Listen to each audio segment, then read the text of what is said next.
Here are some of the biggest mistakes when it comes to booking flights. The first big mistake is not using your credit card points and miles effectively.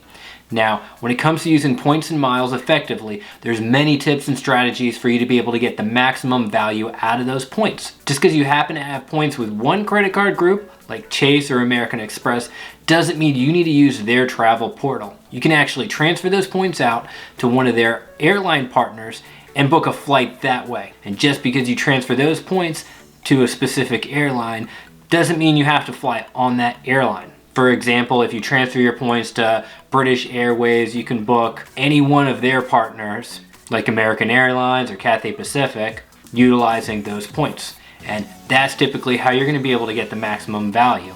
Now, on this channel, we have several examples of how you're going to be able to get the maximum value out of your points on very specific flights. The next big mistake is having your airline miles expire. Now, a lot of airlines, they do have certain criteria for your points to actually stay valid. Some, they're only going to be available if you keep your account active, meaning that you're currently flying with them. Some, if you actually are just earning points in some way or fashion, maybe you happen to have a credit card with them, it's going to keep your account active and your points aren't going to expire. Some, they're not going to expire at all. And there's also others that doesn't matter. After a certain period of time, they're just going to expire no matter what. So it's very important to make sure you know how you're earning your points, when you're earning your points, and if they're going to expire. The next big mistake is not booking with the airlines directly. Now, when actually looking for flights, you might actually see that you can get a little better deal, but a lot of times it could actually be a bigger mistake by saving just a few dollars than not booking with the airline directly. If there's any changes in your itinerary, the airlines is going to tell you you have to speak directly with the company that you booked your flight with. And this could be a huge hassle. Being able to speak with some company about your itinerary changing or you needing a different seat, anything like that, sometimes can be a huge inconvenience and it might not even be worth it for you. So I always say book with the airlines directly, and by booking with the airlines directly, it's going to make sure that you're actually earning points with that airline. Sometimes if you don't book directly with the airlines, you might not be able to get those frequent flyer miles that you normally would. The next big mistake is having too long or too short of a layover.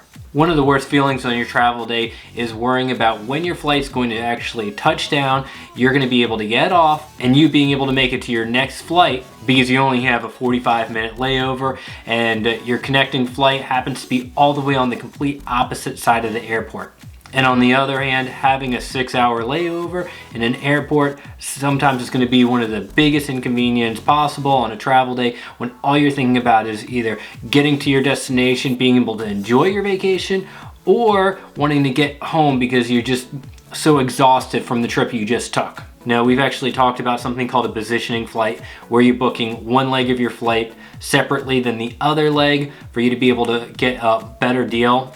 For example, getting a direct flight to New York City, then taking a flight from New York City over to Europe, and you're gonna have two different flights, two different itineraries, two different tickets.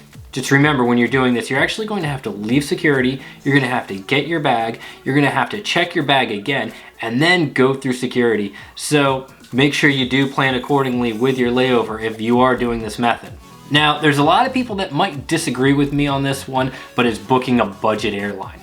We've flown several times on budget airlines, and our last experience, our flight has been changed several times leading up to the day of our departure, having to pay for bags, having to pay for bringing on a carry-on, having to pay for water, having smaller seats that don't recline.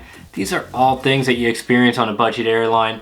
Now, if you're the type of person that wants to go on the most amount of vacations possible, and going on a budget airline instead of going with one of the major ones is going to be able to give you 2, 3, maybe 4 additional trips throughout a year, go for it. If that's the way that you want a vacation, absolutely, I 100% agree with it.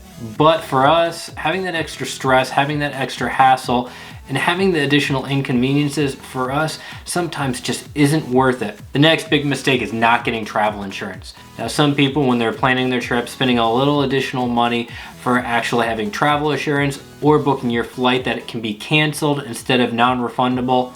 Sometimes paying additional money for the in case of scenario that's going to reduce your travel budget usually isn't on the top of anybody's priority.